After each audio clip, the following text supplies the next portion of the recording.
नमस्कार आदरणीय दर्शक, आजको जनता जान्न चाहन्छन् कार्यक्रम हामी समग्र देशको विकास र समृद्धिमा मेडिकल क्षेत्रको भूमिकाको बारेमा विशेष रूपमा चर्चा गर्दैछौँ। प्रधानमन्त्री केपी शर्मा ओलीले पनि मेडिकल कलेजमाथि यतिखेर विद्यार्थीको बढी शुल्क लिएर जसरी मनोमानी गरिरहेछन् त्यतातिर प्रधानमन्त्रीको पनि ध्यान गएको छ र हिजो उहाँले स्पष्ट रूपमा भन्नुभएको छ, जोसुकै होस् कारबाही गर्नुहोस्, कसैलाई नछोड्नुहोस्, विद्यार्थीलाई पिरमर्कामा पार्ने अथवा बढी शुल्क लिने मेडिकल कलेजमाथि प्रधानमन्त्रीको पनि आक्रमण सुरु भएको छ। त्यसैले आजको कार्यक्रममा हामी हाम्रो देशको मेडिकल क्षेत्रको बारेमा, शिक्षाको बारेमा, यसले खेलेको भूमिकाको बारेमा र पछिल्लो समय नेपालको मेडिकल कलेजहरू किन विवादमा परे, सञ्चालकहरू किन विवादमा परे, के कारणले विवादमा परे, आजको कार्यक्रममा हामी यसबारेमा विशेष चर्चा गर्दैछौँ। 4वटा मेडिकल कलेज त ठप्प छ, पठन पाठन हुनै सकेको छैन र सरकारले दिएको अल्टिमेटम अब 3 दिन बाँकी छ। बढी शुल्क लिनेलाई सरकारले भनेको छ कि त फिर्ता गर्नुहोस्, फिर्ता गर्नुहुन्न भने कारबाही गर्छौँ भनेर गृहमन्त्री, प्रधानमन्त्री सबैले भन्नुभएको छ। शिक्षा मन्त्री अब के होला, सबैको ध्यान त्यतातिर छ। प्रधानमन्त्री मन्त्रीमण्डल पुनर्गठन गरेर हेरफेर गरेर अब विकास र समृद्धिको यात्रामा अगाडि बढ्न सबैलाई आग्रह गर्नुभएको छ र मन्त्रीहरूलाई भन्नुभएको छ, तपाईँहरू जनताको मन जित्ने काम गर्नुहोस् र जनताले चाहे अनुसारको काम गर्नुहोस् र प्रधानमन्त्रीले घुस खानेहरूलाई म छोड्दिनँ र कतिपयले त प्रधानमन्त्रीलाई पनि घुस दिनुपर्छ भनेर भनेको कुरा पनि मैले सुनेको छु भनेर हिजो सचिव र मन्त्रीलाई निर्देश दिँदाखेरि प्रधानमन्त्रीले बताउनु भएको छ। यसबारेमा पनि आजको कार्यक्रममा हामी चर्चा गर्दैनौँ। हामीसँग धेरै राजनीतिक विषय छ। आज हामी त्यतातिर जाँदैनौँ, सत्तापक्ष र प्रतिपक्षको सम्बन्धबारे आज हामी चर्चा गर्दैनौँ, हामी भ्रष्टाचारको बारेमा चर्चा गर्दैनौँ। धेरै विषयवस्तु छन् हाम्रो देशमा, तर आज हामी यो देशको मेडिकल कलेजको बारेमा, निजी क्षेत्रको साँच्चीकै भूमिकाको बारेमा र त्रिभुवन विश्वविद्यालय नेपाली जनताको मुटु हो, साँच्चीकै त्यहाँ राजनीतिकरण आज छ कि छैन, त्रिभुवन विश्वविद्यालयले साँच्चीकै अहिलेको अवस्थामा नेपालको शिक्षा क्षेत्रलाई कसरी अगाडि बढाइरहेको छ त, त्रिभुवन विश्वविद्यालयमा साँच्चीकै अहिलेको अवस्थाको कुरा गर्दाखेरि समस्याहरू के छ त, आज हामी यसबारेमा विशेष रूपमा चर्चा गर्दैछौँ। हाम्रो बिचमा 2 जना व्यक्तित्व हुनुहुन्छ। त्रिभुवन विश्वविद्यालयका उपकुलपति धर्मकान्त बास्कोटा सर, तपाईँलाई म यो विशेष कार्यक्रममा स्वागत गर्न चाहन्छु, जनता जान्न कार्यक्रममा। त्यसै गरी चितवन मेडिकल कलेजका अध्यक्ष र प्रबन्ध निर्देशक हरिशचन्द्र नेउपानेजी, तपाईँलाई पनि कार्यक्रममा स्वागत गर्न चाहन्छु। हस्, धन्यवाद। तपाईँमाथि गम्भीर आरोप छ। हजुर, तपाईँहरूले विद्यार्थीलाई भर्ना गर्दाखेरि कति शुल्क लिनुहुन्छ ठ्याक्कै भन्नुहोस् है एमबिबिएसको लागि। सर्वप्रथम त सबै दर्शकहरूलाई म यस जनता जान्न चाहन्छन् प्रोग्रामबाट म सबैलाई धन्यवाद, ऋषि धमलाजीलाई प्लस सबै दर्शकहरूलाई म एकदम धन्यवाद भन्न चाहन्छु। मैले हाम्रा कुराहरू अथवा मेडिकल कलेजका कुराहरू मैले केही बोल्न पाएँ र मलाई लाग्छ यस मैले भनेको छु त्यो कुराहरूले केही न केही जति पनि कन्फ्युजन छन् जुन जनताहरूमा त्यो चाहिँ क्लियर हुन्छ होला, विद्यार्थीहरूमा, जनताहरूमा अथवा अभिभावकहरूमा। मलाई लाग्छ मैले केही कुरा क्लियर गर्न सक्छु जस्तो लाग्छ। म तपाईँलाई थोरै तपाईँले भन्नुभयो कति शुल्क लिन्छन् भनेर, म थोरै तपाईँलाई भन्छु कस्तो भयो भने 72 सालभन्दा अगाडि नेपालमा जम्मा 18वटा मेडिकल कलेज छन्, प्राइभेट मेडिकल कलेजहरू। 72 सालभन्दा अगाडि एउटा माथेमा रिपोर्ट, जुन माथेमा प्रतिवेदन बन्यो, माथेमा प्रतिवेदन बनेपछि एउटा गोविन्द केसीको जुन अनसनपछि माथेमाको रिपोर्ट आयो, त्यो रिपोर्टले चाहिँ नि सुरुमा काठमाडौँभित्र 35 लाख र काठमाडौँ बाहिर 38,50,000 भन्यो।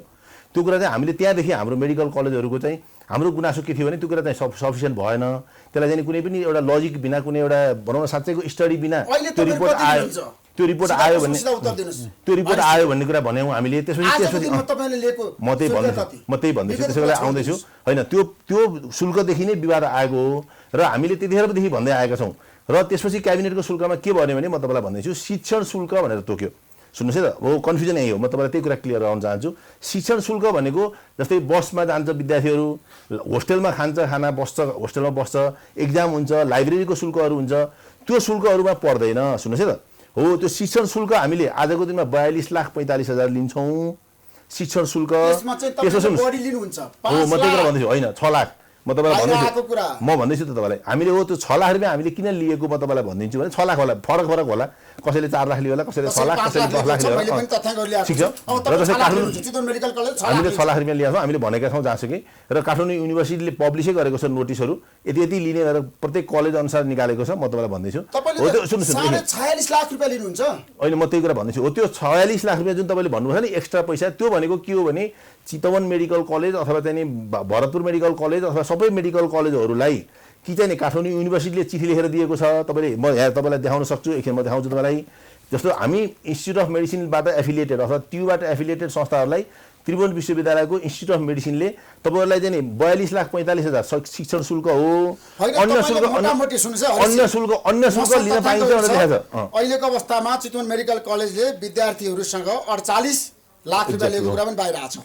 त्यो अन्य शुल्क 6 लाख रुपियाँ हो, शिक्षण शुल्क 42,45,000 हो, गभर्मेन्टले तोकेको शिक्षण शुल्क हो। अनि तपाईँले हो अन्य शुल्क हामीलाई जति तोक्यो त्यति लिनुपर्छ है हरिशजी। म त्यही कुरा हो, तपाईँलाई त्यही कुरा म भन्दैछु तपाईँलाई। जनता जान्न चाहन्छन् एक्ज्याक्टली। तपाईँलाई सुन्नुहोस् है त, यो मेडिकल कलेजले लिएको होइन, तपाईँको क्यामेराले देखाउन मिल्छ भने देखाउनु होला। यो इन्स्टिच्युट अफ मेडिसिन भनेर तपाईँले हेर्नुभएको छ होइन, चिकित्सा शास्त्र अध्ययन संस्थान भन्ने यही हो। यसले 42,45,000 देख्नुभयो तपाईँले होइन, देख्नुभयो यो आउटसाइड भ्याली। यसमा के लेखेको छ, above mention is the only tuition fee है त। ट्युसन फी भने शिक्षण शुल्क हो, र सिलेक्टेड क्यान्डिडेट्स भने प्रत्येक सिलेक्ट भएको विद्यार्थीहरू have to contact respective colleges for other charges. त्यो अदर चार्जेसमा के पर्छ भनेर तपाईँलाई म देखाइदिन्छु। हामीले चाहिँ के गर्यौँ भने हामीले इन्स्टिच्युट अफ मेडिसिनलाई हामीले चिठी लेखेर दियौँ। इन्स्टिच्युट अफ मेडिसिनलाई सर हुन्छ सबै कुरा थाहा छ, ठ्याक्कै है। हरिशजीको तर्क आयो अहिलेको अवस्थामा हामीले 6 लाख बढी ल्याएको छौँ भनेर। कसरी मिल्छ भन्नुहोस् त? सरकारले तोक्यो एउटा फी, अनि त्योभन्दा बढी लिन मिल्छ? यो विभिन्न कालखण्डमा यो तपाईँ पनि त्यहाँ बसेर काम गरेर आएको व्यक्ति हो नि त। निश्चय पनि काम गरेरै आएको हो, अहिले पनि गरिरहेको छ। विभिन्न कालखण्डमा केही यस्ता शब्दहरू परे पत्राचार गर्दा जसले कन्फ्युजन क्रिएट गरेको छ। जस्तै शिक्षण शुल्क भन्नाले के हो भनेर डिफाइन स्पष्ट भएन। एक दोस्रो अन्य शुल्कमा के पर्छ भनेर त्यो शिक्षण शुल्क भनेको त तपाईँलाई थाहा छैन त, यो सरकारले तोक्यो हो, मापन अनुसार तिर्न पर्यो। निश्चय त्यसमा दुविधै भयो, तिर्नुपर्छ र विद्यार्थीले पढ्दाखेरि। तर शिक्षण शुल्क भन्दा पर्छ केही विषयमा पर्छ। जस्तै केमा पर्छ भनेर सोध्नुभयो भने होस्टेलमा बसेको त्यो शिक्षण शुल्क पर्दैन, विद्यार्थीले खाएको त्यो शिक्षण शुल्क भित्र पर्दैन। यो दुईटा कुरा चाहिँ बिल्कुलै फरक चिज हो। शिक्षण शुल्कभित्र त्यो पर्दैन। त्यसैले शिक्षण शुल्क भन्दा के हो, उसको पढे बापत बुझाउने एउटा शुल्क। त्यसमा के पर्न सक्ला, लाइब्रेरीको शुल्क पर्न सक्ला, त्यसमा ल्याबको शुल्क पर्न सक्ला, त्यसमा पठन पाठनको क्रममा जति हुन्छ नि त्यो कुराहरू त्यसमा इन्क्लुड हुन्छ। यो हामीले विश्वविद्यालय समयमै शिक्षण शुल्कभित्र यो चिज पर्छ, अन्य शुल्कमा यो पर्छ भनेर क्लेरिफाई गरिदिएन। गर्नुपर्ने होइन र हिसाब अब निश्चय पनि तोक्दिनु पर्यो नि। होइन, हामीले त अहिले त यो 2 वर्ष अगाडिदेखि त यो क्लियर भइसक्यो। जब चिकित्सा शिक्षा आयोगको अध्यादेशबाट आयो त्यसमा स्पष्ट लेखेको छ शिक्षण शुल्क भन्नाले यो, अन्य शुल्क भन्नाले यो। त्यसमा अन्य शुल्क लिने अधिकार छ उहाँहरूलाई, हरिशजीहरूलाई? अन्य भनेपछि त त्यो त पर्छ। अन्य शुल्क भन्न अब आजको दिनमा आउनुभयो भनेदेखि अहिले पनि शिक्षण शुल्क भन्नाले यो भनेर डिफाइन गरिदिएको छ। अहिले आयोगमै पनि छ। तर विद्यार्थीहरू आन्दोलनमा छ नि त, अन्य शुल्क हामी तिर्न सक्दैनौँ भनेर उनीहरूले भनिसक्यो नि। तर तिर्न सक्दैनौँ भन्ने होइन, तिरिसके नि। यहाँ त समस्या के भयो भने समस्या के भयो, आन्दोलन गर्दा भनेको छ फिर्ता हुनुपर्छ। विगतमा हामीले अब तिर्ने कुरामा यसमा म अझै क्लियरिफाई गर्यो। विभिन्न कालखण्डमा के भयो भने के को प्रभावले हो, हामीले पनि विश्वविद्यालय पनि स्पष्ट रूपमा यो भनेको यो हो है भनेर स्पष्ट पार्न नसकेको अवस्था देखियो। अलिकति यो ट्रान्जिट फेजमा होला, ट्रान्जिसनल फेजमा, त्यसले गर्दा कन्फ्युजन गयो। त्यो कन्फ्युजनको फाइदा सायद कलेजले उठायो, त्यो एउटा हुन सक्छ हैन। कलेजले त्यसरी फाइदा उठाउन मिल्छ सर? त्यही नियमनकारी निकायहरू सशक्त नहुँदा तपाईले गर्दिन पर्यो नि विशेष साहब। अब निश्चय पनि 2 हप्ता भर्खर नागेको छ र मैले पहिले मेडिकल काउन्सिलमा हुँदा पनि धेरै मापदण्ड स्पष्ट भयो भने त्यसमा दुविधै उत्पन्न हुँदैन। सही कुरा त्यो। मापदण्ड जब अस्पष्ट हुन्छ नि त्यहाँ खेल्ने ठाउँ सबैले पाउँछ। हरिजी, अब तपाईँहरूमाथि गम्भीर आरोप छ, मेडिकल माफिया पनि भन्छन् तपाईँहरूलाई जनताले होइन, विभिन्न नेताहरूले, अहिलेको अवस्थामा विद्यार्थीहरूले। साँच्चै जनताले भन्दा नि गरेको कुरा के भन्नु छ? जनताले भन्दा नि मिडियाले हो माफिया भनेको चाहिँ होइन, अलिकति बुझिरहनु पर्यो होइन। अब यसो छ, म तपाईँलाई भन्छु है त, थोरै मलाई थोरै भन्न दिनु। के हो भने जनताले भन्ने कुरा होइन, हामीले के हो भने हामी पनि त्यहीँ एउटा काम गर्ने डक्टरहरू हो। हामी सबै जस्तै चितवनकै कुरा गर्नु छ, हामी 42 जना डक्टरहरूले मिलेर हामी डक्टर भइसक्यौँ। हामीले राम्रो गर्ने के हो भन्दा हामीले एउटा राम्रो डाक्टर उत्पादन गर्ने हो, अथवा राम्रो बिरामीलाई सेवा दिने हो, 2 नम्बर। अर्को 3 नम्बरमा एउटा जब क्रिएट गर्ने। हामीले त्यही हिसाबमा हामीले चितवनमा बसेर चितवनमै काम गर्दा गर्दै 42 जना डाक्टरले आफ्नो पैसा लगानी गरेर, हामीले गाडी किनेनौँ, घर किनेनौँ, विदेशमा पैसा पठाएनौँ, हामीले त्यही एउटा लगानी गरेर हस्पिटल बनायौँ, मेडिकल कलेज बनायौँ। त्यो माफिया हो? त्यो माफिया हो? होइन, सुन्नुहोस् है त, अब माफियाको डिफिनेसन म यसमा भनौँला। अब माफिया होइन, तर हामीलाई पत्रकारले माफिया बनाइदिए, नम्बर 1 है त। नम्बर 2 मा तपाईँलाई भन्छु, हामीले आजको दिनमा तपाईँलाई म थोरै एउटा इक्जाम्पल दिन्छु। केसीले पनि भन्नुभएको छ नि तपाईँहरूलाई मेडिकल माफिया भनेर, त उहाँले अनसन बस्दाखेरि घोषणा गरे होइन? हामीले मान्यौँ डाक्टर गोविन्द केसी, हामी चाहिँ डाक्टर गोविन्द केसी सबै कुरा हो भन्ने हामी मान्दैनौँ नि त। उहाँले भनेको कुरा सबै मान्छौँ, किन नमान्ने, हामी धेरै कुरा मान्छौँ, तर उहाँले जुन सबै कुरा भनेको कुरा 100% हुबहु मान्नुपर्छ भन्ने छैन। उहाँ कुनै एकदम उहाँले गरेको कुरा सबै कुरा राम्रो पनि छैनन्, कति कुरा राम्रो कुरा हामी मान्छौँ, हुबहु मान्छौँ। फेरि हामीले जस्तै म एज अ डक्टर म एकदम मान्छु धेरै कुरा, तर कति कुराहरू जुन छ म तपाईँलाई भनिदिन्छु, एक दुईवटा कुरा नमान्ने कुराहरू। जस्तो उहाँले जुन बुझ्दै नबुझिकन जुन सिट घटाउने जुन प्रेसर दिनुभयो, के भयो म तपाईँलाई भनिदिन्छु। फेरि मेडिकल एजुकेसनको थोरै म अझ ब्याकग्राउन्डमा जान्छु। मेडिकल एजुकेसनमा के भयो भने गोविन्द केसीको अनसनको कारणले सरकारलाई प्रेसर परेर 22-23 दिनको दिनमा जहिले पनि मान्छे मर्ने हो कि भन्ने एउटा प्रेसरमा जहिले पनि सरकारले कम्प्रोमाइज गरेर नेगोसिएसन गर्यो। त्यो नै सबैभन्दा ठुलो डिफेक्ट हो आजको दिनमा मेडिकल एजुकेसनमा। के म भनिदिन्छु, एउटा सिट घटाउने कुरा बुझ्दै नबुझिकन, जसले 150 जनाको लागि बनाइसकेको थियो, घर बनाइसकेको, तपाईँको स्टुडियो यत्रो बनाइसक्नुभयो, तपाईँलाई अब होइन टेलिभिजनको म हप्तामा एउटा मात्रै प्रोग्राम गर्छु भने तपाईँ घटाउन सक्नुहुन्छ? सक्नुहुन्न नि, तपाईँको त इन्भेस्टमेन्ट त भइसक्यो। तपाईँले के गर्नुहुन्छ अब? तपाईँ त यदि ब्याङ्कको लोन हो भने त तपाईँ डुब्नुहुन्छ। त्यस कारण आज एउटा सबभन्दा ठुलो डिसिजन त्यो रङ भयो। अर्को डिसिजन के भयो भने मेडिकल एजुकेसन भनेको कति पैसा पर्ने भन्ने कुरा रियल हेर्नु पऱ्यो, लागत कति हो हेर्नु पऱ्यो, तलबमा कति जान्छ हेर्नु पऱ्यो, सबै स्टडी गरेर एउटा साँच्चैको रियल गर्न सक्थ्यो नि त। सिएहरूलाई अलिकति युज गरेर गर्न सक्थ्यो। के भयो, हेफाजारमा सिट तोक्यो, फी पनि तोक्यो। त्यसले गर्दा के भयो, म तपाईँलाई भन्छु, आजको दिनमा सर मेडिकल काउन्सिलमा हुनुहुन्छ, सरलाई नै सोध्नु होला, 500-600 जना विद्यार्थीहरू नेपालभन्दा कमजोर क्वालिटी भएका कलेजहरूमा गएर पढेर आएका छन्। त्यहाँ गोविन्द केसीले गएर मोनिटर गर्नुभएको छ त? मेरो क्वेसन अब तपाईँलाई ल भन्नु। तर तपाईँलाई थाहा छ नि, तपाईँहरूले जुन किसिमको मेडिकल शिक्षाको कुरा गर्दाखेरि आज गोविन्द केसी अनसन नबसेको भए, अब म यसमा भन्छु, म आज तपाईँलाई भन्छु, राम्रो काम भएको छैन, त्यो त लाइभ गइरहेको म तपाईँलाई आज म भन्दैछु, आत्मसात गर्नु पर्दैन। मान्छु, म तपाईँलाई भन्छु, म के पनि मान्छु र गोविन्द केसी सरले पनि के सुन्नुहोस् भन्ने चाहन्छु। सुधार त भएको छैन त? होइन, छैन, म भन्छु तपाईँलाई सुधार भएको छैन। छैन, म तपाईँलाई भनिदिइहाल्छु किन भएको छैन भने सुन्नुहोस् है त, म भन्छु तपाईँलाई, मैले बुझेको कुरा त भन्नु पऱ्यो नि तपाईँलाई, किनभने तपाईँलाई मलाई मेडिकल एजुकेसनको पक्का थाहा छ, सरकै अगाडि भन्न पाउँदाखेरि त झन् मलाई खुसी लाग्छ। किन भएको छैन भने जस्तै तपाईँलाई भन्छु, आजको दिनमा मेरिट भनेर भन्यौँ हो, हामीले मेरिट सिस्टम लागू गऱ्यौँ, एकदम राम्रो हो नि मेरिट सिस्टम लागू गरेको। अर्को कुरा म तपाईँलाई भन्छु, जस्तो हामीले चितवन मेडिकल कलेजले, मैले आफ्नो कुरा गर्छु, म चितवन मेडिकल कलेजले हामीले आफैले मेरिट गर्थ्यौँ। हाम्रो मेरिटमा के हुन्थ्यो भने विद्यार्थीहरू जुन इन्स्टिट्युट अफ मेडिसिनको इन्ट्रान्समा सबभन्दा लोएस्ट आएको 74%मा आएको थियो, हाम्रोमा 74%ले भर्न पाउँथ्यो, 73ले पाउँथेन चितवन मेडिकल कलेजमा। आजको दिनमा लास्ट इयरको तपाईँले एक्जाम्पल हेर्नुहुन्छ भने 51%लाई मेरिटमा भर्ना गरेर पठाइयो। हेर्नुहोस् है डिफल्टहरू कहाँ छन्, डिफेक्टहरू कहाँ छन् भन्ने कुरा पत्ता लगाउनु पऱ्यो। हो, त्यो मेरिटमै सिस्टममा डिफेक्ट गर्ने कुरा त अर्कै भयो नि। त्यसलाई किन भयो भन्दाखेरि वर्कआउट राम्रोसँग भएन। जहिले पनि हेफाजारमा हामीले गऱ्यौँ एउटा कुरा। अर्को कुरा क्वालिटीको कुरा गर्नुहुन्छ, इन्स्टिट्युट अफ मेडिसिन भनेर 1 नम्बर हो, तपाईँ मान्नुहुन्छ महाराजन क्याम्पस 1 नम्बर हो। सुरुको 70 जना महाराजन क्याम्पसमा जान्छ, त्यसपछिको विद्यार्थीहरू आर्मी क्याम्पस छ, किस्ट क्याम्पस छ, काठमाडौँमा बस्छ, त्यसपछिको बल्ल विद्यार्थीहरू 140 नम्बरबाट बल्ल चितवन मेडिकल कलेजमा जान्छ। सर सुन्नुहोस् है त, 141 नम्बरको विद्यार्थी चितवन मेडिकल कलेजमा जान्छ। र तपाईँले अस्ति भर्खर इन्स्टिट्युट अफ मेडिसिनमा सर पनि हुनुहुन्थ्यो, इन्स्टिट्युट अफ मेडिसिनमा एउटा अवार्ड फङ्सन भयो, अवार्ड दिने जुन क्वालिटीको लागि मलाई सक्नु दिनुहोस्, गोल्ड मेडलहरू दिनेमा भयो। 18वटा गोल्ड मेडल दिएको, 12वटा गोल्ड मेडल चितवन मेडिकल कलेजले पायो। कहाँ छ त क्वालिटीको कुरा? ल गरौँ न, ल क्वालिटीको कुरा गर्ने हो भने महाराजन क्याम्पसले एउटा पनि क्वालिटी पाएन, एउटा पनि पाएन। क्वालिटीको महाराजन क्याम्पस होइन, किन नपाएको त नि? तर तपाईँको बढी शुल्क लिएको भनेर विद्यार्थीहरू आन्दोलन छ नि। माने बाबा, नेतृत्वको छोराले मसाएर भन्नुभएको छ चितवन मेडिकल कलेजमा दादागिरी छ। के दादागिरी छ मलाई भनेर हुँदैन नि त, सुधार्नु पर्छ, माफियागिरी छ। एकदमै राम्रो सुधार्नुपर्छ। मैले बुझेँ सबै कुरा भन्न मिल्छ, तर रियल के छ त चाहियो नि, के छ त नि दादागिरी। एउटा मान्छेले सबै कुरा 42जना डाक्टरले सेक्रिफाइस गरेर एउटा मेडिकल कलेज बनाएको छन्, हो किन? सबै कुरा सेक्रिफाइस गरेर त्यही विद्यार्थीको लागि सबै कुरा गरेछ। कहाँ चाहिँ दादागिरी भयो? बोलेर हुँदैन, रियल देखाउनु पर्छ। मलाई एउटा इभिडेन्स चितवन मेडिकल कलेजको महत्त्व सबैको भन्न सक्दिनँ, चितवन मेडिकल कलेजको एउटा इभिडेन्स देखाउनुहोस् जहाँ दादागिरी प्रुभ हुन्छ। जस्तो तपाईँको चितवन मेडिकल कलेजमा मेडिकल काउन्सिलले तोकेको मापदण्ड अनुसारको शिक्षक नै पुगेको छैन। कसले भने? अहिले भर्खरै यो ग्यारेन्टी म भनिदिन्छु, नेपाल मेडिकल काउन्सिलको छोड्नेहरूको नाम पनि छन्, धेरै कार्यक्रमहरू छन् त्यहाँ, सबै विधामा पढाउने शिक्षकहरूको सङ्ख्या पनि छैन।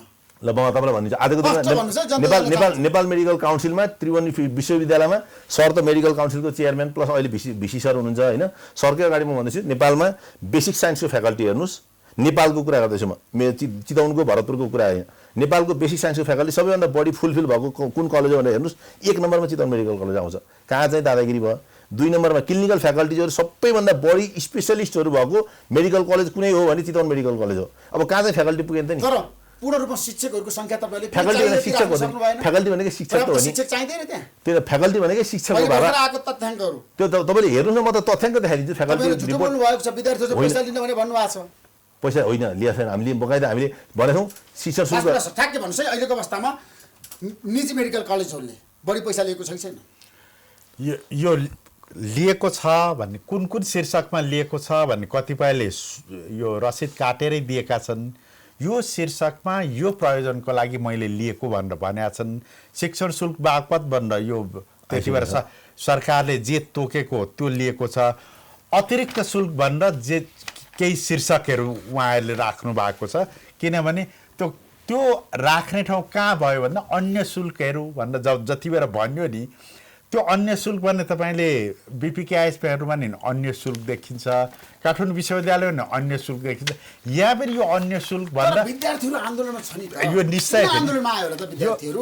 यो यदि बढी शुल्क नलिएको भए विद्यार्थीहरू आन्दोलनमा आउँथे, यो त्यो फिर्ता गर्नुपर्छ भने उनीहरू किन लगातार आन्दोलन गरिरहेको छ? यो निश्चय पनि हो कि यो, तर आज एक दिन हिसाबलाई यसबारेमा तपाईँले ध्यान दिनुपर्छ। मैले ध्यान दिएको छ, दिएरै पनि आउँदाखेरि धेरै यो सुधार भएको छ। जस्तै म मेडिकल काउन्सिलमा पहिले मापदण्ड बनाएँ, के हुनुपर्छ त, के को आधारमा हामीले सिट तोक्ने यार्ड स्टिक बनेको छ विश्वविद्यालय र काउन्सिल भनेर। तर आजको दिनमा हेर्ने हो भनेदेखि यो के भयो भन्दाखेरि यो नियमनकारी निकाय हामी जति छौँ नि, विश्वविद्यालय, मेडिकल काउन्सिल, त्यस्तै हिसाबले सरकार, यो सबैले समयमा प्रभावकारी नियमन नगर्दाखेरि आजको यो दिन थुप्रिँदै भने आजको दिन भनेको चाहिँ यो विस्फोटको दिन हो। समस्याहरू पाइलप हुँदै गए, आज आएर यो कुरा उजागर भयो। डे 1 देखि नियमसङ्गत तरिकाले यसो गर्ने भनेर नियमनकारी निकायले गाइड गर्नु पर्थ्यो। त्यो अनुसार नगरे कलेज बन्द गर्न पनि सक्नु पर्थ्यो। त्यो भएन, नियमनकारी निकायले अलिकति चुपचाप बसेकै अवस्था म चाहिँ देख्छु। किनभने म काउन्सिलमा जाँदा पनि स्थिति त्यस्तै थियो, अझ 150 पढाउँथे त्यति बेला त। म गएपछि 135मा गएर त्यसपछि 115मा गएर। जसरी भन्नुभयो चितवन मेडिकल कलेजमा सबै कुरा छ, सबै मापदण्डमा हामी सक्षम छौँ, हामी उत्कृष्ट छौँ भनेर उहाँले तर्क गरिरहनु भएको छ। त्यसमा सत्यता छ? त्यसमा पुरा सत्यता चाहिँ छैन, पुरा। तर रिलेटिभ कुरा छ। यहाँ कुरा के भयो भने सबै कलेजलाई एउटै बास्केटमा हालिन्छ। कोही राम्रा पनि छन्, सबै पुर्याएका पनि छन्, कोही ठिकै छन्, कोही चाहिँ अलिक नाजुक अवस्थाकै छन्। हो, मेरो भनाइ यसमा सरकारमा तपाईँ मापदण्ड अनुसार अगाडि बढ्न सक्नु भएको छ? सकेका छौँ। शिक्षकमा पनि आज म अहिले तपाईँको टेलिभिजनबाट म भन्न तयार छु, भोलि कोही मान्छे भोलि नै जाउँ हामी मेडिकल काउन्सिललाई, युनिभर्सिटीलाई लिएर हामीले भनेको मेडिकल काउन्सिलले तोकेको क्राइटेरिया हामीले पुरा गरेका छौँ, पुरा गर्नु भएको छ। त्यसो भए अहिले विद्यार्थीहरूले तपाईँहरूमाथि किन आक्रमण गरे त? किन तपाईँहरूले चाहिँ गल्ती गरेको भने उनीहरूले नजिर दिइरहेको छ? हो, त्यही कुरा मैले भने तपाईँलाई म त्यही भन्छु। म सबै विद्यार्थीहरूको लागि, म स्पेसली विद्यार्थी र अभिभावकलाई म एड्रेस गर्न चाहन्छु। हामी सुन्नुहोस् है त, हामी मेडिकल कलेजवालाहरू सबै, म मात्रै होइन, सबै मेडिकल कलेजवालाहरूको हाम्रो सबैभन्दा मेन भनेको, हाम्रो सबैभन्दा मेन सम्पत्ति भनेको त्यो विद्यार्थीहरू हो, त्यो अभिभावकहरू हो। सुन्नुहोस् है त, म सबै विद्यार्थीहरूलाई म प्लिज के भन्न चाहन्छु, हातै जोडेर सबैलाई म के भन्न चाहन्छु भने हेर्नुहोस्, अदर चार्जेस भनेको धरानको हेर्नुहोस् है त, यसमा देखाउनु होला BP Koirala institute of health साइन्सेसको अदर चार्जेस र हेर्नुहोस् 38,50,000 भने उनीहरू काठमाडौँ बाहिरकोमा पहिलाको प्लस अदर चार्जेस भनेर फिक्स गरेको छ। हो तपाईँले देख्नुभयो। तपाईँले अर्को हेर्नुहोस् Patan academy of health sciences other charges other fees for MBBS भनेको छ। हामीले अदर फिज भने चाहिँ यसरी हामीले यो इन्स्टिच्युट अफ मेडिसिनको महाराजन क्याम्पस आफै सरकारी क्याम्पस हो। अदर चार्जेस भने 13वटा चार्जेसमा यो ट्युसन फी भन्ने छ। ट्युसन फी बाहेक अरू 13वटा चार्जेस लिन्छ। सुन्नुहोस् है, म भन्छु हो हामीलाई यसमा के हो भने सबैले हामीलाई गाली गर्यो तर रियालिटी त्यो होइन।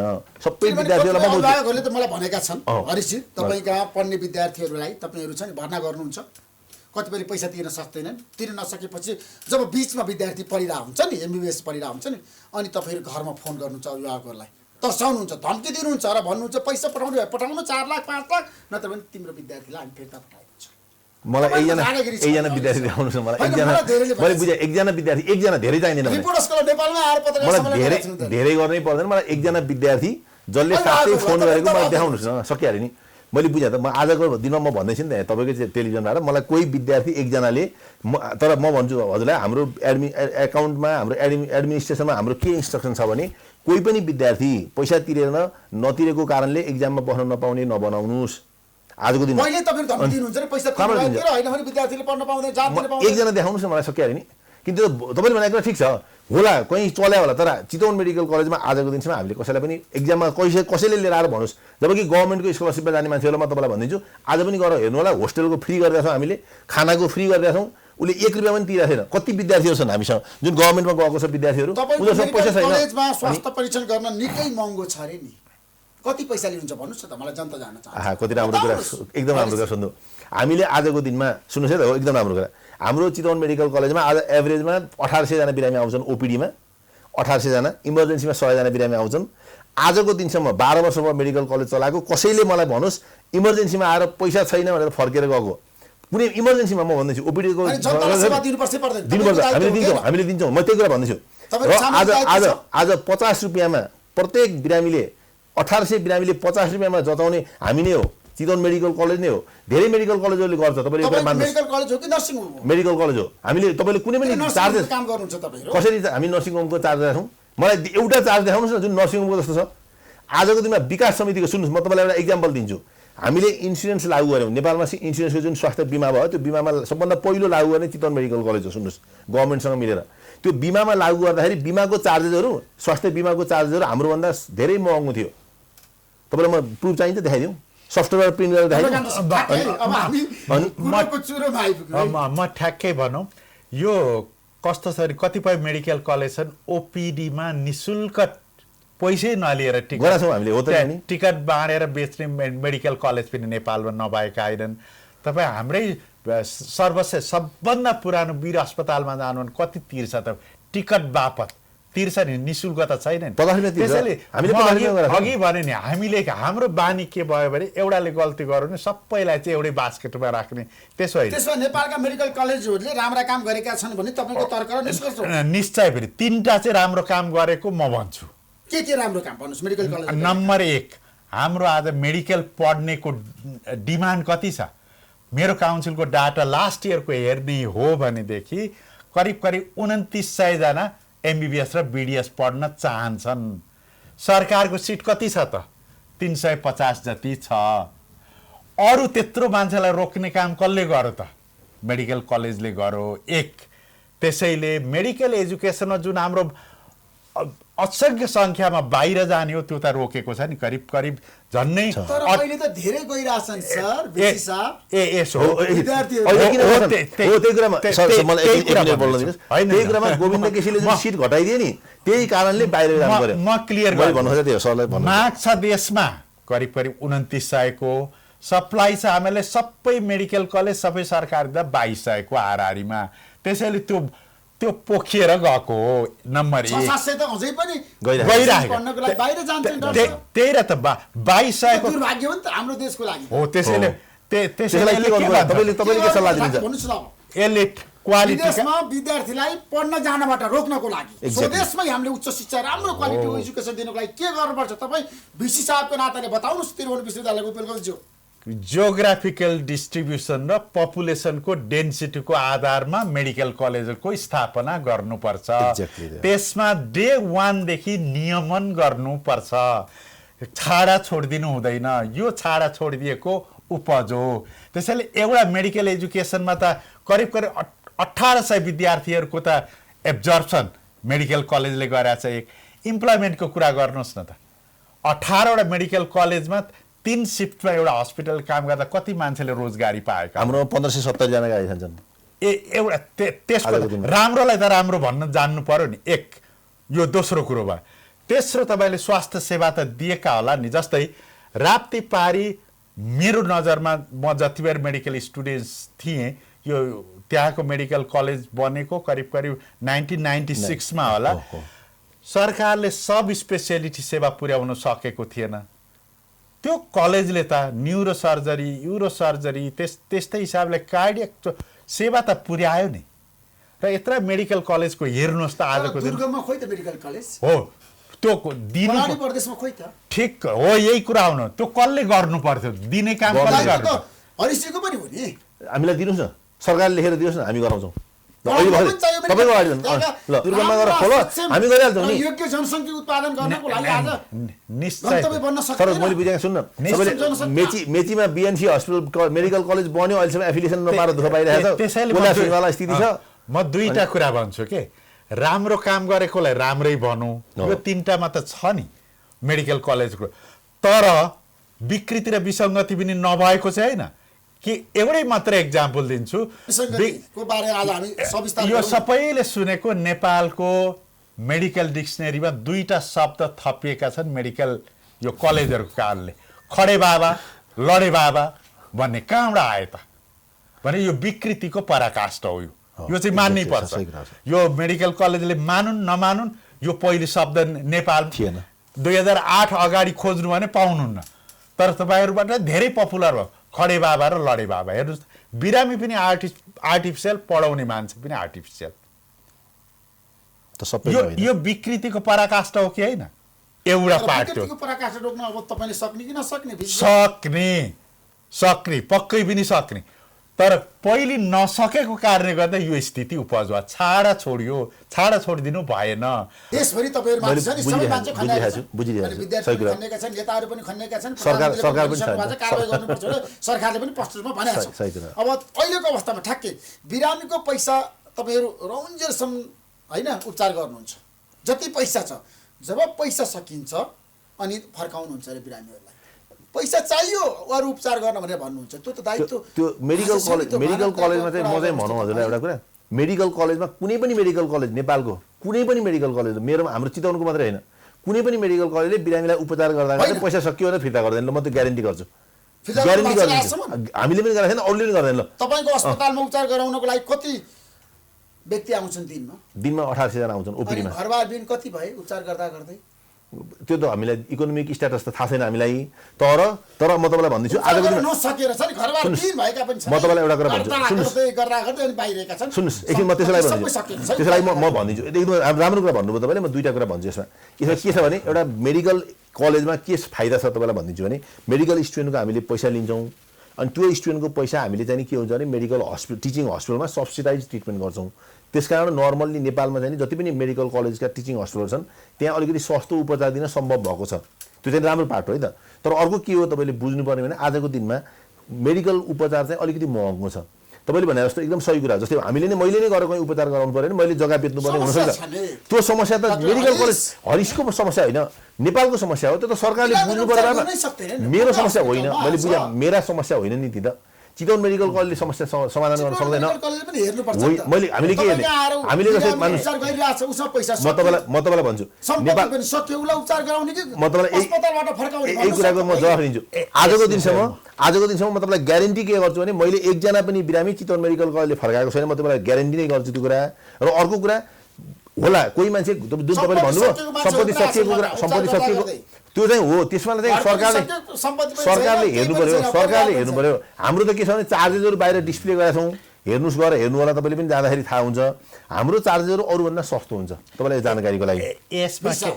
यसमा के भयो भनेदेखि अलिकति हाम्रो नियमनकारी निकायहरूको दृष्टि नपरेर हामीले फितलो छोडिदिएर त्यो स्थिति सृजना भएको हुनसक्छ। स्पष्ट नियममा के लेखेको छ भने, कुनै पनि मेडिकल कलेजले शिक्षण अस्पतालमा बिरामीको उपचार गरे बापत 20% चाहिँ यहाँ चाहिँ निःशुल्क गर्नुपर्छ भने स्वास्थ्य मन्त्रालयको र हामीहरूको उसमा पनि छ। त्यो 100मा 100वटा कोटा छ भने 20% भनेको 20वटा त निःशुल्क भयो। तर भएको छैन नि। हो त्यही त त्यो उहाँले दिनुभएको छ होइन। अब तपाईँले अनुगमन गर्नु निश्चय पनि म भन्दैछु मेडिकल कलेजमा जानुपर्छ निश्चय पनि तर एउटा के हो भनेदेखि सुरुदेखि नै हामीले गरेको भए यो यसमा अहिलेको यो अवस्था आउने थिएन।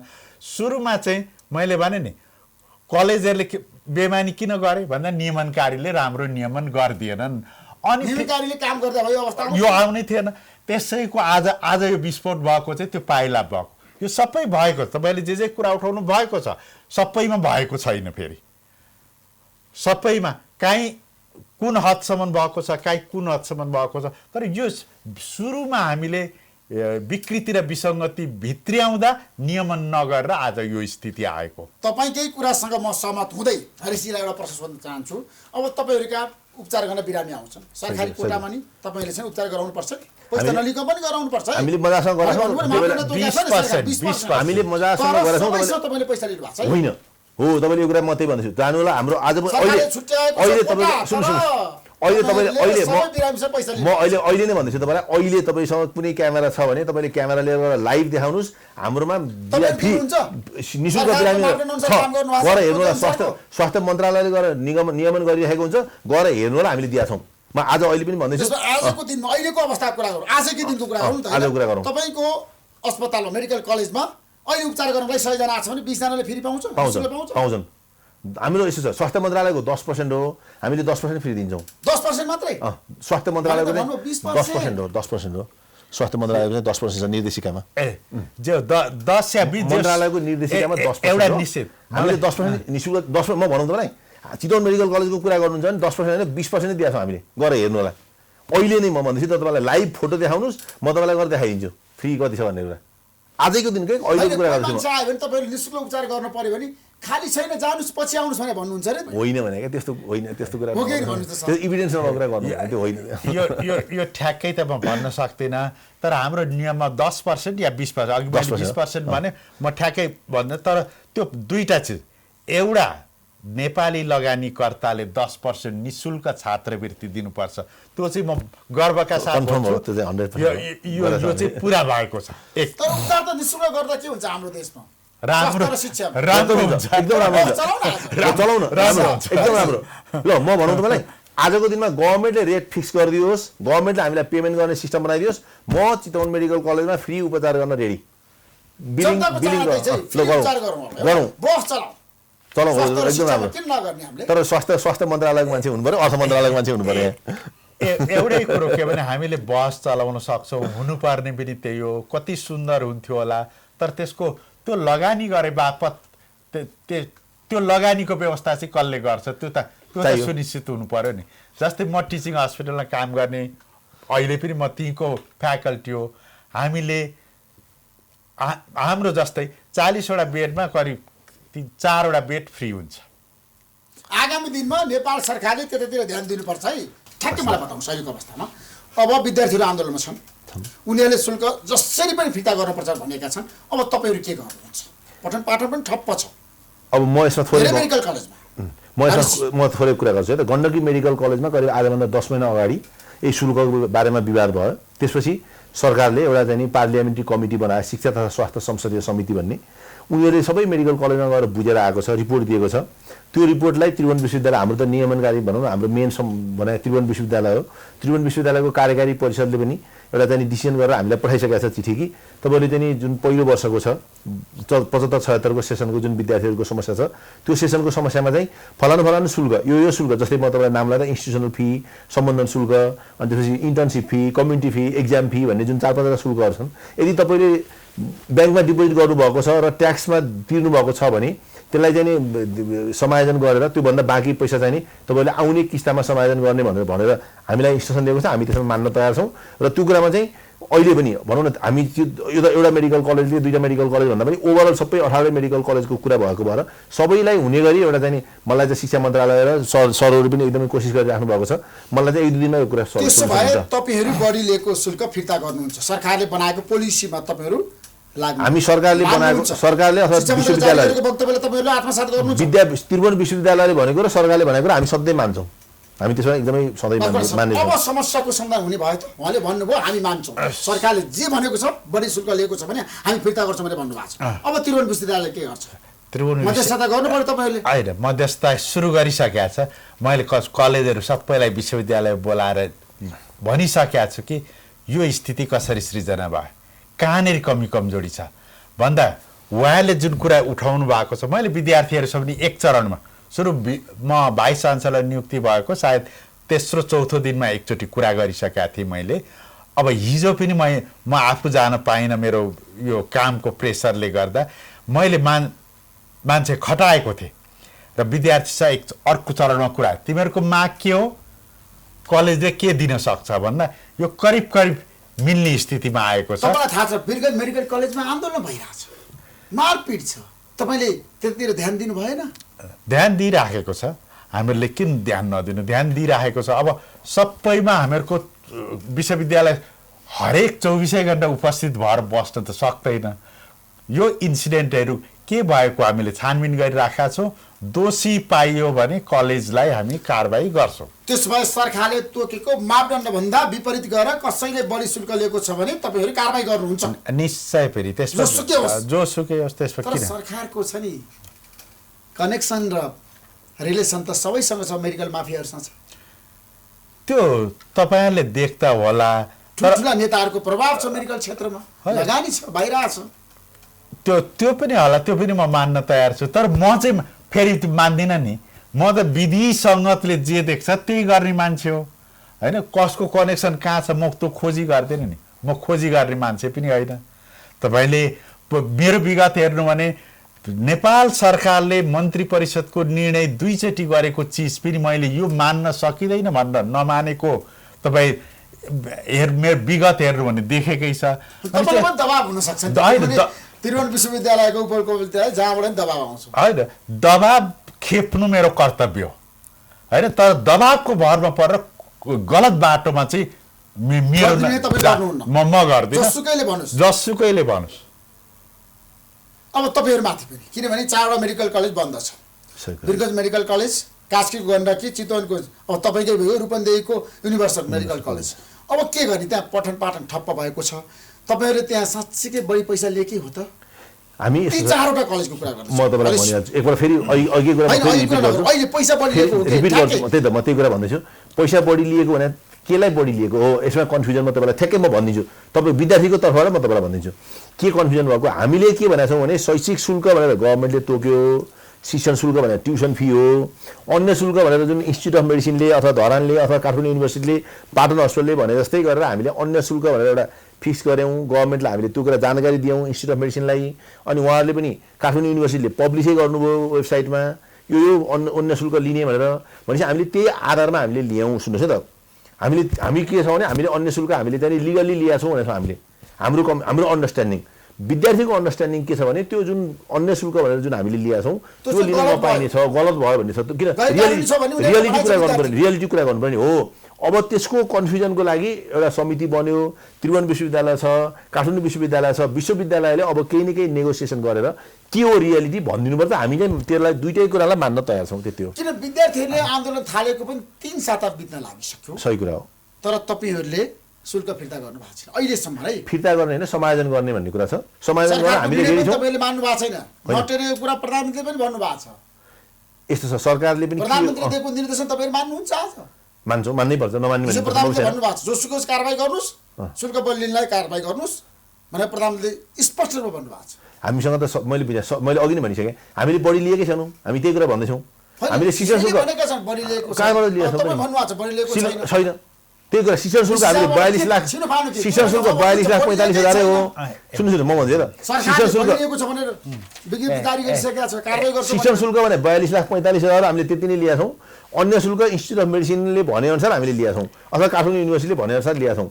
त्यसो हामीले चाहिँ हामीले पाइन्छ सर लेखेर दिएको छ लेखेर दिएर मात्र हुन्छ तपाईहरुले पनि त मानवीय संवेदनशीलता बुझ्नुपर्ने विद्यार्थीको पीडा बुझ्नु पर्दैन आजभन्दा 4 वर्ष अगाडि भनेको भए हामी मान्थ्यौँ कि यो बुझ्ने भनेर भनेको भए हामी मान्थ्यौँ कि आज त कसरी मान्दैन 4 वर्ष पछाडि दुईटा कुरा छ के म चाहिँ कसरी हेर्छु भनेदेखि सरकारले एउटा सिट यो फी भनेर तोकिदियो अन्य शुल्क भनेर पनि त्यहाँ आएको छ बीचमा त्यसले गर्दा के भने कन्फ्युजन भयो अन्य शुल्क भने यो भनेर कलेजले लियो अब यो विद्यार्थी अथवा हाम्रो अभिभावकहरूको एउटा कमी कमजोरी के भयो भनेदेखि सरकारले यति तोक्या छ तिमीले किन यति माग्यौ भनेर खोइ त्यति बेला विश्वविद्यालयमा आएर म भन्न सक्दिनँ आएको भए त्यो त्यति बेरै निमिट्यान नहुन्थ्यो त्यति बेरै किनभने मेडिकल सञ्चालकहरूले आजसम्म विद्यार्थीहरूको मागलाई सम्बोधन गरेका छैनन् आन्दोलनलाई उनीहरू दबाउन खोजिरहेछन् विद्यार्थीहरूलाई मार्ने धम्की दिइरहेछन् वीरगञ्ज मेडिकल कलेजको कुरा तपाईँलाई थाहा छ त्यो किसिमको काम त गर्नु भएन निश्चय पनि हुँदैन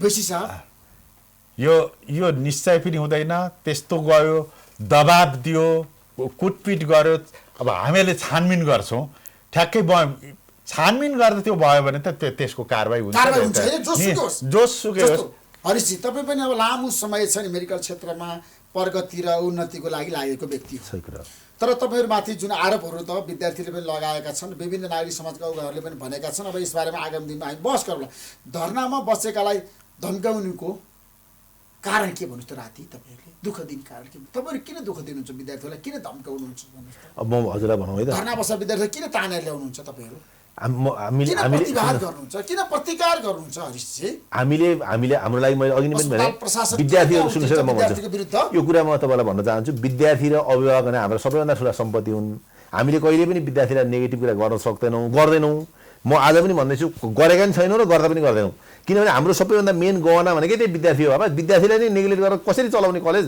कसैलाई चलाउने अभिभावकलाई नेग्लेक्ट गरेर हामीले कसैलाई कलेज चलाउने भने सबैभन्दा मर्का त हामीलाई पर्छ नि यदि विद्यार्थीलाई केही गऱ्यौँ भने कसैले किन नबुझेको यो कुरा हामीले विद्यार्थीलाई धम्काएर विद्यार्थीलाई लखेटेर भोलि त्यो कलेजको के मतलब भयो कलेज हुन्छ तपाईँको भन्नु न तपाईँले सबै क्यामेरा म फालिदिन्छु र तपाईँको स्टुडियो चल्छ त्यस्तै हो हाम्रो विद्यार्थी नभएको हाम्रो कलेज चल्दैन विद्यार्थीहरूलाई राति छात्रावासमा अनुमति नै दिनु भएन हो अब एउटा सुन्नुहोस् हो अब तपाईँले जुन भन्नुभएको छ म त्यसमा म भन्छु म आउनुभन्दा अगाडि मैले बसिदिन सरसँग कुरा पनि गरेको थिएँ अब यो उहाँको भनाइ हो मलाई धेरै थाहा छैन तर म उहाँको भनाइमा तपाईँलाई ठ्याक्कै उद्धृत के गर्छु भने जुनियर विद्यार्थीहरूले उनीहरूको एक्जाम चाहिँ नि अलिकति डिस्टर्ब गर्यो 6 महिना ढिलो हुने भयो त्यसकारण सिनियर विद्यार्थी र जुनियर विद्यार्थीको कन्फ्युजन हो अब मलाई ठ्याक्कै डिटेल थाहा छैन उसैले भनेको त्यो त इन्भेस्टिगेसनै गर्नुपर्छ होइन यस्तो छ यो आन्दोलन धेरै एउटा कलेजमा छ सर तर त्यो सबै कलेजमा त्यो स्थिति त्यसको रिपोर्टिङ भएको चाहिँ मलाई थाहा छैन होइन अरू कलेजमा छैन अझ यो तपाईँले जुन भन्नु नेसनल मेडिकल कलेजको अस्ति सञ्चालकहरूसँग भेटेको कति मङ्गलबार मात्रै हो मैले त्यति बेरसम्म पनि आएको थिएन मैले पर्टिकुलरली विद्यार्थीहरूलाई भेटेर पनि कुरा गरेको छु मैले नेसनलको विद्यार्थीहरूले चाहिँ भन्नु पर्यो भनेर जति बेर म भिसी भएको 3 दिन कि 4 दिन पछि कुरा गर्दा उनीहरूले मलाई भने कि हामीमाथि अभद्र व्यवहार भयो कसले गर्यो कलेज सञ्चालकले गर्यो कसले भन्दा म्यानेजमेन्टका मान्छे मैले बुझिनँ म्यानेजमेन्टका विद्यार्थीहरू पो त्यहाँ हुन्छन् कि भन्दा होस्टेलभित्र अथवा त्यो हाताभित्र कलेज प्रशासन हेर्ने मान्छे पनि त्यहाँ बस्थे अरे हो तिनीहरूबाट हामीलाई दुर्व्यवहार भयो भन्ने आयो त्यसपछि मैले डिनज्यूलाई भनेको थिएँ यो कुरो छानबिन तुरुन्त गर्नुहोस् जस्तो सरकारले मेडिकल कलेजहरूलाई अतिरिक्त शुल्क फिर्ता गर्न दिएको पछिल्लो अल्टिमेटम अब 3 दिन बाँकी छ पुरा हुनलाई त्यो अल्टिमेटममा जसरी सरकारले स्पष्टमा भनेको छ यदि शुल्क फिर्ता भएन भने हामी कारबाही गर्छौँ भनेर तपाईँ भिसीको नाताले बताइदिनुहोस् कारबाही हुन्छ कारबाही गर्नुपर्छ यदि भएन यो सिफारिस गरेकै छ नि सिफारिस भइसकेको छ त्यसैले त यो कारबाही हुने भन्ने कुरा आयो त तर के भने हामीले गल्ती गरेको यो शीर्षक हामीले रसिद काटेर दिएका छौँ विद्यार्थीलाई दिँदा पनि त्यतिकै छैन ब्याङ्कमा डिपोजिट भएको छ त्यसैले त्यसमा सरकारले अथवा विश्वविद्यालयले भनिदिनु पर्यो यो चिज चाहिँ फिर्ता गर्दे त्यसमा हामी राजी छौँ भन्ने त आइसक्यो शुल्क फिर्ता नगरे मन्त्री परिषदको निर्णय अनुसार कलेज सञ्चालकहरूलाई स्थानीय प्रशासन मार्फत कारबाही प्रक्रिया अघि बढाउने निर्णय भइसकेको छ अब तपाईँहरू के गर्नुहुन्छ कारबाही भोग्न तयार हुनुहुन्छ कि शुल्क फिर्ता गर्नुहुन्छ हो अब त्यसमा म भन्छु शुल्क अहिले पनि के कन्फ्युजन शुल्क कुन चाहिँ शुल्क फिर्ता गर्ने हाम्रो अहिले पनि हामीले भनेको छौँ अन्य शुल्कभन्दा बढी हामी त लिएकै छैनौँ हामीले शैक्षिक शुल्क हो त्यही कुरा हाम्रो भने चाहिँ शैक्षिक शुल्क हामीले 42,45,000 ल्याएको छौँ अन्य शुल्क हामीले 6 लाख रुपियाँ लिएका छौँ त्यो कुरा ब्याङ्कमा डिपोजिट गरेका छौँ ट्याक्स तिरेका छौँ अब हामीले त्यो हजुरलाई भनौँ है त एउटा कुरा यदि कसैले ब्याङ्कमा डिपोजिट नगरिकन कम्पनीमा नतिरिकन ट्याक्स तिरा छैन भने त त्यो त अर्कै छ नि ट्याक्सको नियम छ नि ट्याक्सको नियमले कारबाही गरोस् न तर यो नियमअनुसार चाहिँ नि के हो भने हाम्रो भनाइ अहिले पनि जुन मैले तपाईँलाई पेपर पनि देखाएँ इन्स्टिच्युट अफ मेडिसिन भने हाम्रोभन्दा ठुलो संस्था हो काठमाडौँ विश्वविद्यालय काठमाडौँ मेडिकल कलेज काठमाडौँका कलेजहरूको आफूभन्दा ठुलो संस्था हो उनीहरूले बकाइदा लेखेर दिएको छ त्यो लेखेर दिएकोलाई त कारबाही गर्ने हो त सबैलाई एकचोटि गर्नु पर्यो विवादमै पनि सम्पत्ति शुद्धिकरणले पनि तपाईँहरू माथि त छापा मार्यो नि त अब मेडिकल कलेजलाई त छापा मार्यो भने त छापा त मारे होइन पेपर मागेको छ त्यसलाई चाहिँ अब मिडियाले हो त्यही कुरा भन्नुहोस्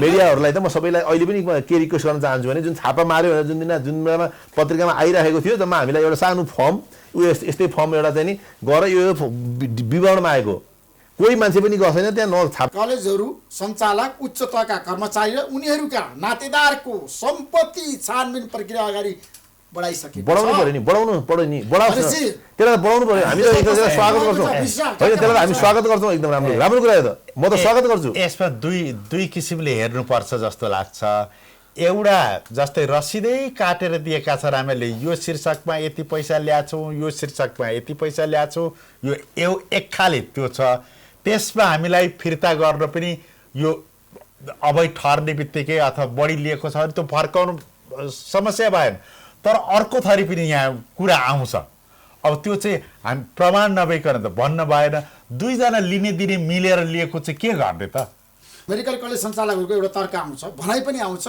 यदि हाम्रो कुरा नमान्ने हो भने हामी मन्त्री नै फेरिदिन्छौँ खै अब कति शक्ति छ हामी त त्यस्तो छैनौँ हामी त होइनौँ मलाई चाहिँ नि सुनिलजीले त रिपोर्टर्स क्लब नेपालको कार्यक्रमै भन्नुभएको छ तपाईँले पनि चिन्नुहुन्छ सुनिलजीलाई यसो छ अब सुनिलजीले धम्की दिनुभयो तीबाट रिपोर्टर्स क्लबबाट अब सुनिल पोखरेललाई मन्त्रीलाई दिनुभयो होला तर मेडिकल काउन्सिलमा 4 वर्षसम्म अध्यक्ष हुँदाखेरि सुनिल शर्माजीले तपाईँलाई धम्की दिनु भएन दिएर कसले टेर्छ र धम्की दिएर डराएर भाग्ने त म उहिले भागिसक्थेँ म त फिल्डमा लड्ने मान्छे हो विधिको विधान अनुसार चल्ने मान्छे हो त्यो छ भनेदेखि कसैले धम्की त किन डराउने होइन हामी त्यस्तो धम्की त कति आउँछन् हाम्रो कुरा चाहिँ के हो भने सरकारले बनाएको त्रिभुवन विश्वविद्यालयले बनाएको अथवा मेडिकल काउन्सिलले बनाएको नियमहरू हामी पालना गर्छौँ हाम्रो रिक्वेस्ट मात्रै के हो सबैलाई भने त्यो नियम बनाउँदाखेरि हामीलाई पनि एउटा सोधेर बनाइदिएको भने हामीले एक्सेप्टेबल हुने भयो भने विद्यार्थीलाई पढाउन सक्ने कुरा भयो भने त्यो चाहिँ एकदम कम्फर्टेबल हुन्छ यो झगडा पनि हुँदैन अहिले जस्तो विवाद पनि आउँदैन म तपाईँलाई भन्दैछु एउटा इक्जाम्पल त्यो माथिमाको रिपोर्टमा यदि हामी कसैलाई पनि एकजनालाई बोलाएर के हो भनेर सोधिएको भए अहिलेसम्म यो रिपोर्ट समस्या आउँदैन जम्मै एउटा कुरा ल तपाईँलाई म भन्छु अब जस्तो क्याबिनेटले त्यस्तो हचपच नगरिकन शिक्षण शुल्क र अन्य शुल्क के हो भनेर क्याबिनेटले तोकिदिएको भने यो समस्या आउँदैन तोकेन शिक्षण शुल्क सरकारले तोक्ने अनि त्रिभुवन विश्वविद्यालय अन्य शुल्क किन तोक्ने त्यतिखेरको त्रिभुवन विश्वविद्यालय निष्कर्ष पुगौँ तपाईँलाई थाहा छ मेडिकल क्षेत्रको विकास र प्रगति र उन्नति पनि हामी चाहन्छौँ राम्रो कुरा हो विकृति र विसङ्गति पनि अन्त्य हुनुपर्छ र तपाईँहरूको दादागिरी पनि हुनु हुँदैन विद्यार्थीले पढ्न पाउनुपर्छ परिशुल्क पनि तपाईँले लिनु मिल्दैन उपचार पनि तपाईँले बिरामीलाई गर्नुपर्छ है एकदम सही कुरा यस बारेमा चाहिँ नो सम्झौता नेता विपुचन्द्रको छोराले प्रकाश चन्द्र ठकुरीले पोस्टरमा भन्नुभएको छ हरिशजीले चितवन मेडिकल कलेजमा हामीलाई दुःख दिनुभयो अस्ति तपाईँले अन्तर्वार्ता हेर्नु होला नि त जनता जाने के दुःख दिएँ त मैले मलाई भन्नु पर्ने के दुःख दिएँ मैले के पीडा के हो त्यो पीडा पढ्न नपाउने त के हो पीडा भने सुन्नुहोस् म भन्छु बढी शुल्कको मैले भनिसकेँ पढ्न नपाउने मैले भनिसकेँ आजको दिनसम्म प्रकाश चन्द्र ठकुरी अहिले इन्टर्नसिप गर्दैछ प्रकाश चन्द्रकै नामै नलिउँ अरू सबै विद्यार्थीहरूलाई सोध्नु होला आजको दिनसम्म कुनै क्लास टिचर नभएको र मिस भएको मलाई देखाइदियोस् न कसैले भयो चितवन मेडिकल कलेजमा म अरू कुरा गर्दैन चितवन मेडिकल कलेजमा कुनै टिचर छैन त्यस कारण क्लास मिस भयो भनेर सरको अगाडि पनि भन्दैछु म कहिले पनि बस्दैन तर जति हुनुपर्ने त्यति छैन कति हुनुपर्ने मान्नुपर्छ है मापदण्ड अनुसार छैन शिक्षकहरू त्यहाँ म एउटा कुरा भनौँ तपाईँलाई 100% भने ह्युमन एरर होला म मान्न सक्छु मेरै एरर हुनसक्छ म पर्फेक्ट मान्छे होइन म कुनै गड होइन मेरोबाट एरर हुँदैन भन्ने छैन तर एक्सेप्टेबल भन्ने हुन्छ एक्सेप्टेबल भन्ने हुन्छ नि कति पर्सेन्ट भन्ने एक्सेप्टेबिलिटी हुन्छ नि त्यसमा हामी चितवन मेडिकल कलेज आजको दिनमा म तपाईँहरू सबैको अगाडि भन्न सक्छु फ्याकल्टीमा बिरामीमा इन्फ्रास्ट्रक्चरमा हामी जो एकदमै पर्फेक्ट छौँ। निश्चय अब जाँदा एउटा निष्कर्ष पुगौँ त्रिभुवन विश्वविद्यालयको चाहिँ चुनौती अप्ठ्यारा र सम्भावना पनि छ ठ्याक्कै भन्नुहोस् अब तपाईँ कसरी अगाडि बढ्नुहुन्छ मेडिकल क्षेत्रको समस्या समाधान हुन्छ होइन अब निश्चय पनि हुन्छ तर आजको भोलि नै चाहिँ हुँदैन किनभने विकृति र विसङ्गतिले भरिएको डङ्गुरमा एकै दिन तपाईँले सक्छु भन्नु खोज्नु भयो भने त्यो सकिँदैन तर के भने सिस्टम चाहिँ बसाल्छु म एउटा जति विकृति विसङ्गति छ त्यसलाई मिनिमाइज गर्दै जान्छु र भोलिका दिनमा मैले सोचेको त्रिभुवन विश्वविद्यालय भन्दा भनेको सेन्टर अफ एकाडेमिक एक्सेलेन्सी हो हुनुपर्छ। मेरो लक्ष्य त्यति मात्रै छ म विद्यार्थीको इन्ट्रेस्ट पनि हेर्दिनँ यहाँ त हाम्रो हक हित भन्छन् म कर्मचारीको पनि हेर्दिनँ म प्राध्यापक पनि हेर्दिनँ मैले हेर्ने भनेको त्रिभुवन विश्वविद्यालयको हक हित हो त्यसैलाई केन्द्रबिन्दुमा राखेर भोलिका दिनमा त्रिभुवन विश्वविद्यालयलाई एउटा सेन्टर अफ एक्सेलेन्सको रूपमा हामी सबैले देख्न पाऊँ सबैले सहयोग गर्नुपर्छ एउटा सुध्रिएर हुँदैन सुध्रिँदा सबै सुध्रिनुपर्छ मिडिया पनि सुध्रिनुपर्छ भन्छु म हामी सबै सुध्रिनु हामी सबै धेरै धेरै धन्यवाद दिन चाहन्छु थ्यांक यू सो मच नमस्ते थ्यांक यू।